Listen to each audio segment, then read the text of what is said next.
reel nedlukning af Danmark.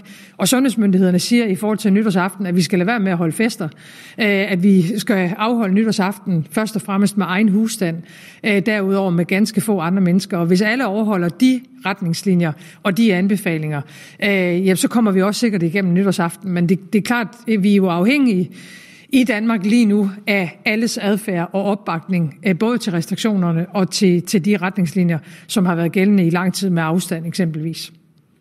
Sundhedsminister Magnus Heunicke havde jo en planche i foråret, der viste igen og igen, hvor vigtigt det var, at vi bevægede os på den rette kurve i forhold til indlæggelser og altså belastning af sundhedssystemet.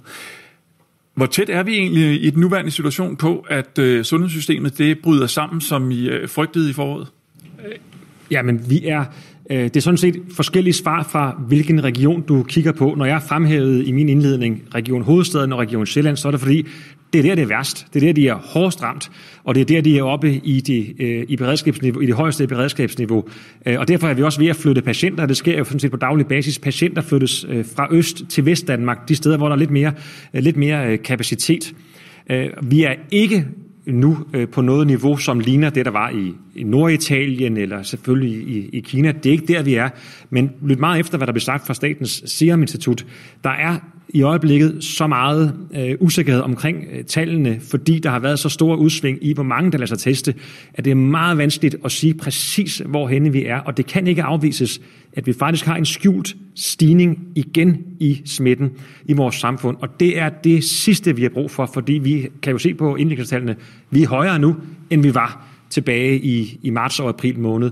Og det er et sundhedsvæsen, som godt kan følge med, men som i den grad er presset. Og vores medarbejdere har fået inddraget juledage, helligdage, alt for at komme ind og hjælpe til. Og så har vi også smitten, der har bredt sig blandt medarbejderne i sundhedsvæsenet. Og det er vi nødt til at tage meget alvorligt. Så i dagene fremover og ugerne fremover vil vi se præcis, hvordan kurven ser ud, når vi får flere testet. Det er for tidligt at lave den konklusion netop nu. Værsgo, næste spørgsmål. Olivia fra Dagbladet Børsen. Jeg kunne godt tænke mig at spørge ind til det her varslingssystem, fordi i forhold til varslingssystemet, hvad blev der så egentlig af det, og synes I, at det fungerer efter hensigten? Ja, det der blev af det er jo, at vi en gang om ugen, der kommer myndighederne med en vurdering af, hvilken risiko er vi på. Og det var der, hvor de før jul sagde, nu går vi op i den røde risiko for sådan set hele Danmark i alle 5 regioner. Tidligere i december måned, der havde man været lidt længere nede i nogle regioner. Man gik op over det hele, og faktisk samme dag begyndte vi så at indføre restriktioner. Og der er intet, der tyder på, at vi kan gå ned igen, og derfor viderefører vi også vores restriktioner. Og derfor går det meget godt i spænd. Men bemærk også, at en vigtig del af det her varslingssystem, det er, at der ikke er nogen automatik, at når vi ligger her, så skal det her til. Fordi som du også hørte, jamen, vi har den engelske variant, som vi holder øje med.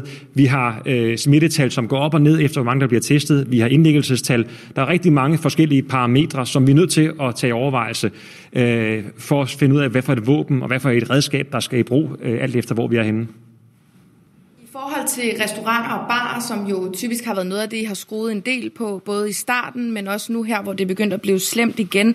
Og I jo siger, at januar og februar bliver nogle rigtig hårde måneder. Giver det så ikke mening at give dem noget vished, og for eksempel sige, I må forvente at holde lukket til 1. marts, medmindre der sker et eller andet mirakuløst, som gør, at vi kan lempe på det igen? Beskæftigelsesministeren. Jamen, altså, jeg tror, det vi jo hele vejen igennem lytter til, det er jo selvfølgelig sundhedsmyndighedernes anbefalinger. Og som statsministeren også sagde, nu har vi i første omgang forlænget restriktionerne frem til den 17. januar. Hvis der bliver mulighed for at åbne noget tidligere, så tager vi jo selvfølgelig bestik af det, også ligesom man gjorde i Nordjylland. Men jeg tror, det klogeste indtil nu, det er hele tiden at sige, at vi forlænger i takt med den udvikling, der er. Fordi der er ikke nogen, der har et ønske om at holde virksomheder lukket længere tid, end der er behov for. Så går vi til BT.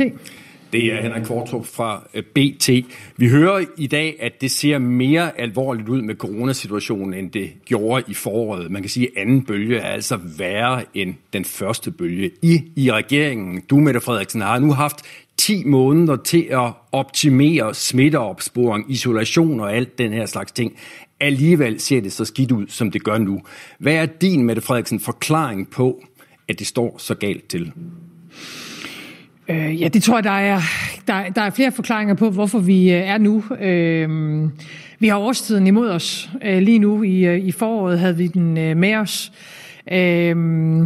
Vi har levet med coronaen i ganske lang tid, og der er også lidt forskel på, hvordan vi håndterer situationen fra den gang i foråret, hvor vi så en hel befolkning og et helt land gøre nærmest præcis det samme i en rum tid. Jeg vil sige, i forhold til, hvad vi har brugt de 10 måneder på, så er der jo nogle ting, der er bedre i dag, end da vi stod i foråret. Vi monitorerer sygdommen langt tættere. Vi ved mere om den. Der er kommet bedre behandlingsmetoder. Vi tester jo mange flere. Jeg så forleden dag i en overskrift om en verdensrekord, eller i hvert fald noget, der minder om det fra dansk side. Vi har et andet element af smitteopsporing. Så der er sådan set mange ting i infrastrukturen, der fungerer godt.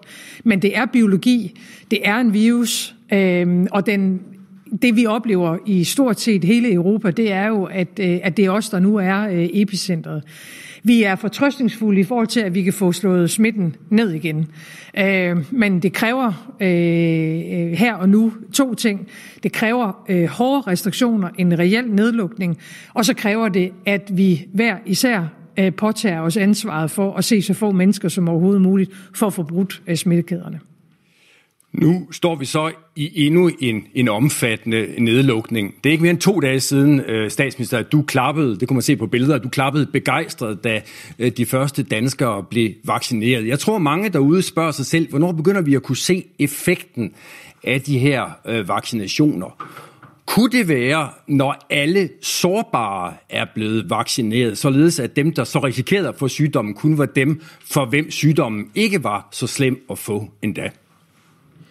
Jeg tror, jeg starter med at give over til Serum Instituttet. Jamen, du giver jo næsten lidt af svaret selv, fordi det er faktisk sådan, at hver eneste gang vi vaccinerer en, der er sårbar og har stor risiko for at få alvorlige infektioner og eventuelt dø af infektionen, så mindsker vi jo risikoen. Så der kan vi simpelthen regne ud fuldstændig lineært, at hver eneste gang vi får vaccineret nogle af dem, så bliver der altså mindre sygdom, mindre død, mindre pres på vores sundhedsvæsen. Og nøjagtigt det samme gælder hver eneste gang vi får vaccineret en af vores sundhedsmedarbejdere, så er der altså også en mindre, der risikerer at blive syg på sit arbejde, og en mere til at sikre et robust sundhedsvæsen. Så der har været meget snak om, hvornår når vi flokimmunitet, og det er selvfølgelig det endelige slutmål, men vejen derhen, der har vi meget, meget gevinst hver eneste gang, vi får vaccineret en person. Og så har jeg et lille tillægsspørgsmål, hvis jeg må bryde 2-spørgsmålsregimet. Vi hører, at de fleste smittede er at finde i Sjælland, eller på Sjælland, og især i København. Må jeg ikke i det lys spørge, hvorfor man egentlig så ikke laver en differentieret nedlukning, sådan at man fastholder der, hvor det står galt til, og måske løsner lidt i de områder af landet, hvor det ser bedre ud? Jeg starter med at give over til Brostrøm. Ja, altså som man husker, så lavede vi jo faktisk en geografisk nedlukning i løbet af december af flere omgange, men vi måtte også erkende, sådan som vores land er skruet sammen, at vi så smitten udbredt i hele landet. Det er rigtigt, den er mere udbredt i hovedstaden end den er andre steder, men der er sådan set ikke særlig mange pletter på Danmarkskortet, hvor vi ikke har smitte. Så derfor allerede i midten af december, der udvidede vi restriktionerne til hele landet, og det tror jeg var en rigtig klog beslutning, at vi gjorde det. Vi har ikke været i tvivl om, at vi skulle forlænge restriktionerne for hele landet frem til den 17. januar, fordi vi har smitte i hele landet, og vi har også et sygehusvæsen, der er udfordret på sin kapacitet i alle 5 regioner, men mest udfordret i Østdanmark. Det er klart, når vi så kigger på, at vi får knækket kurven, og vi kommer ret langt ned i smittetryk, både i hele landet, i alle 5 regioner, også i hovedstadsregionen, så vil vi kunne begynde at overveje den kloge genåbning. Hvordan skal den foregå? Kan man lave nogle gradvise åbninger nogle bestemte steder i samfundet? Hvordan kan vi gøre det kontrolleret? Og der kunne man også godt overveje geografisk differentiering, og det er bestemt noget af det, vi vil overveje. Men det er for tidligt at sige på nuværende tidspunkt. Vi går over videre til næste spørgsmål. Værsgo. Ja, tak. Først det hyggelige, et godt nytår til statsministeren og hendes coronatrojka. Og så bagefter et spørgsmål til statsministeren og til rigspolitichefen. vil godt holde fast i det der med at lukke ned, og hvorfor. Og jeg betragter det her som lidt af en lakmusprøve, det der man kommer ind i nu, og jeg har svært ved at se, hvordan man kan klare det. Mit spørgsmål går på, at nytårsaften vil jo uvilkårligt bringe masser af smitte. Altså, der er jo nogen, der taler om en stor smitte. Og så forlænger man kun til den 17. Og når vi ved, at der er en 14-dages inkubationstid, så kan man jo undre sig over, hvorfor man ikke, måske også som Qvortrup var inde på, lukkede noget mere ned i København. Så hvorfor ikke, statsminister, en længere nedlukning allerede nu? Ja, altså for det første vil jeg gerne igen både understrege og gentage, hvad sundhedsmyndighederne siger. Anbefalingen er klart at aflyse nytårsfesterne. Mødes primært med dem, du i forvejen bor sammen med, det vil sige en lille nytårsaften. Er det ikke tilstrækkeligt, så hold det til så få mennesker som muligt, og kun dem, man i forvejen ser. Hvis alle lever op til de retningslinjer, altså en lille nytårsaften, det galt også juleaften, den er vi over, nu er det nytårsaften, vi taler om, så kan vi godt komme igennem en sikker nytårsaften. Vi lukker selvfølgelig ikke Danmark ned længere tid, end hvad der vurderes at være nødvendigt, og der er tale om en omfattende og stor nedlukning, som nu også strækker sig yderligere 14 dage ind i januar måned, og det er det, vurderingen er PT for sundhedsmyndighederne er nødvendigt for at få bragt smitten ned. Og så til Rigspolitichefen, der vil jeg gerne fortsætte det spørgsmål, som jeg stillede til dig sidst, nemlig om, hvor forberedt du er på nytårsaften. Nu har vi jo set her i København, at man lukker Rådhuspladsen af. Det forekommer mig at være ren kosmetik.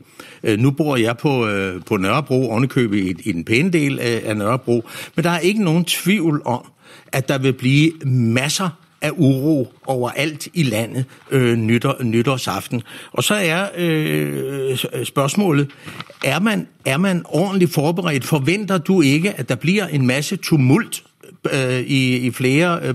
Man flytter bare fra Rådhuspladsen, og så flytter man til de andre store pladser. Jeg kunne nævne Blågårds Plads, som jeg har en klar forventning om, at der vil være en masse tumult, men også i Aarhus eller andre store byer. Er I ordentligt klædt på? Ja, vi mener selv, at vi er ret godt klædt på. De 12 politikredse, de har hver især igennem længere tid arbejdet med at forberede nytårsaften. Og nu er det jo ikke en ny situation for politiet at skulle forberede en nytårsaften. Det er vi faktisk vant til, og vi er faktisk også vant til at skulle forberede temmelig omfattende politiopgaver på en nytårsaften. Hvis befolkningen følger sundhedsmyndighedernes anbefalinger indendøre, så får vi i politiet alt andet lige en lettere opgave udenfor. Og det skyldes jo, at nytårsaften er karakteriseret ved normalt, at festen flytter ud på gaden, især omkring kl. 12.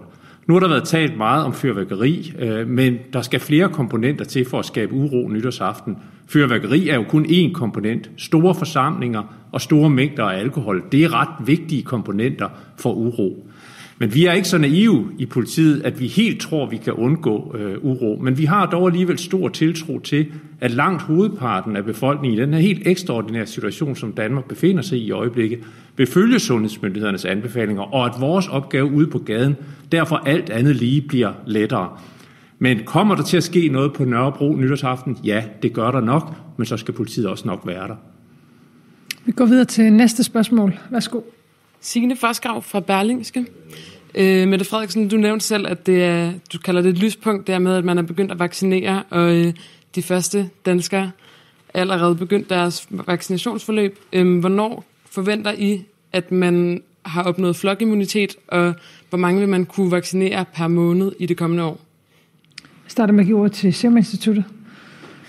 Ja, første omgang for at få flokimmunitet, der skal man typisk, de fleste estimater kører på, at man skal have 60-70% immunitet, for at man kan tale om egentlig flokimmunitet. Og så kan vi så regne baglæns fra, hvornår har vi så mange vaccineret. Udfordringen i den nuværende situation er, at vi har ligesom 2 leveringsskemaer. Det ene er, at vi har lovning på en lang række vacciner, men de fleste af de vacciner, de er ikke godkendt på nuværende tidspunkt. Og det er først, når de er godkendt, at vi får de helt præcise leveringsdatoer. Så lige nu ved vi, at vi har en god forsyning af vaccinen fra Pfizer, Og der får vi i første omgang omkring 50.000 om ugen, og det skal lære sig op efter uge